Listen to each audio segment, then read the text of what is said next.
Hai Mom and Dad, ketemu lagi di Ini Into Infertilitas bersama saya Dr. Hilma Putri Lubis, MKOG SPOG Spesialis FER.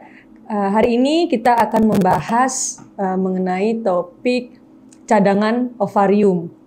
Nah, mungkin banyak Mom and Dad yang pernah mendengar ya namanya cadangan ovarium atau kita sebut dengan ovarian reserve. Jadi cadangan ovarium itu sebenarnya adalah jumlah sel telur atau oosit yang tersisa di ovarium, baik jumlah maupun kualitasnya. Nah, cadangan ovarium itu sangat berkaitan dengan yang namanya usia ya, nah, terutama pada usia wanita. Jadi jika usia wanita itu sudah di atas 35 tahun, biasanya cadangan ovariumnya juga sudah akan berkurang. Juga termasuk kualitas sel telurnya juga akan semakin berkurang. Tapi pada wanita yang usianya di bawah 35 tahun, biasanya cadangan ovarium dan kualitas sel telurnya juga masih dalam kondisi yang normal. Nah, untuk cadangan ovarium sebenarnya bisa kita nilai dari beberapa metode ya. Yang pertama, biasanya dokter akan memeriksa yang namanya USG ya. Nah, USG ini biasanya kita akan lakukan dengan USG transvaginal. Nah, di USG transvaginal ini selain kita melihat yang namanya uterus atau rahim, kita juga akan melihat yang namanya ovarium. Nah, ovarium atau kita bilang namanya indung telur. Nah, jadi di indung telur itu kita bisa lihat yang namanya folikel. Ya, mungkin pernah dengar yang namanya folikel. Nah, jadi yang kita nilai untuk cadangan ovarium adalah antral follicle count. Jadi jumlah folikel antral.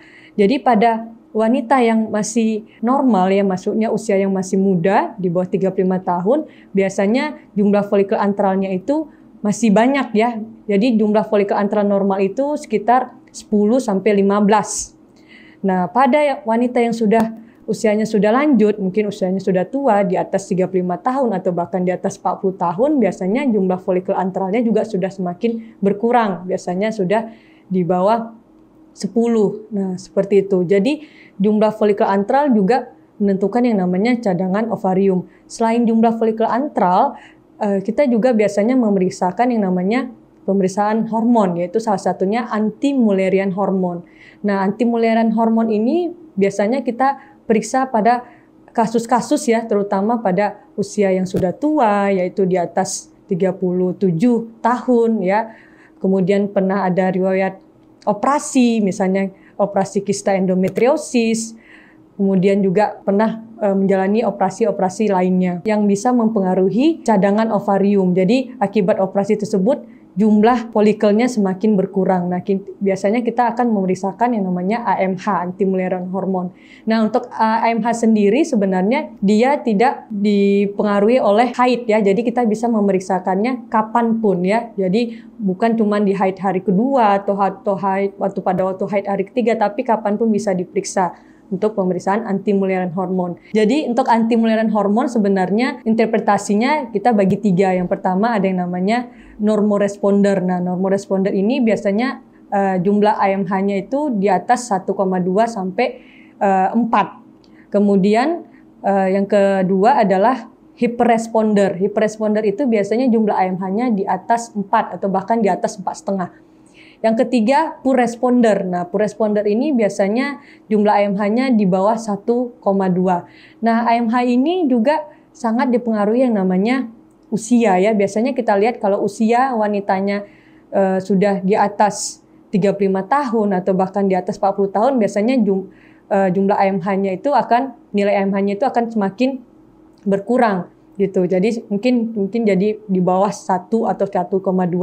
Tetapi pada saat ini saya lihat bukan hanya usia ya. Jadi walaupun usia sudah tua, pasti jumlah AMH-nya mungkin bisa akan semakin kurang. Tapi usia muda pun terkadang jumlah AMH-nya atau nilai AMH-nya juga bisa aja menurun ya. Jadi ini sangat tergantung dari hormonalnya kemungkinan besar. Makanya pemeriksaan AMH itu biasanya bukan berarti kalau misalnya nilai AMH-nya itu rendah di bawah 1,2 jadi susah hamil. Misalnya usianya masih muda tapi nilai AMH-nya rendah gitu, jadi susah hamil. Tidak juga ya. Jadi bagi mom ya di sini yang memiliki mungkin pernah memeriksa hasil AMH-nya kok rendah gitu ya, pada usianya masih muda, itu bukan berarti ibu susah hamil. Enggak. Kita harus tetap melakukan pemeriksaan lanjutan yang lain. Mungkin saja ada faktor-faktor yang lain yang membuat ibu menjadi susah hamil, tapi bukan semata-mata karena faktor AMH tersebut.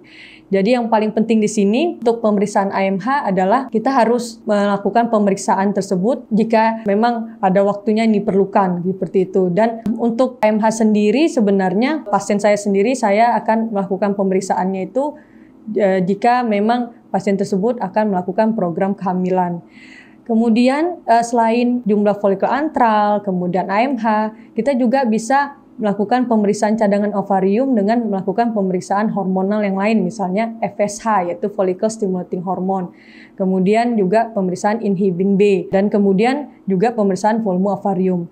Tapi untuk pemeriksaan FSH, inhibin B, itu juga kita masih cukup jarang untuk dilakukan. Dan untuk FSH sendiri sebenarnya sangat reliable, tapi untuk pemeriksaan FSH itu dia ada namanya dipengaruhi oleh intervariant cycle sama dengan folikel antral. Jadi jumlah folikel antral itu tiap bulan itu bisa berbeda-beda ya Mam ya. Jadi bisa aja bulan ini jumlah folikel antralnya banyak gitu. Bulan depan bisa saja sedikit. Jadi dia sangat dipengaruhi oleh namanya intervariant cycle. Jadi bagi Mam di sini mungkin ada yang sudah pernah melakukan program kehamilan ya, misalnya inseminasi atau bahkan bayi tabung atau IVF, bisa saja tiap bulan itu berbeda-beda dan itu juga menentukan kualitas sel telurnya juga ya. Jadi selain cadangan ovarium, ternyata juga kualitas sel telur itu juga bisa bervariasi ya tiap bulannya. Jadi bisa saja di bulan ini kalau misalnya Mam di sini pernah melakukan program bayi tabung, bisa saja hasilnya baik, embrionya bagus gitu. Tapi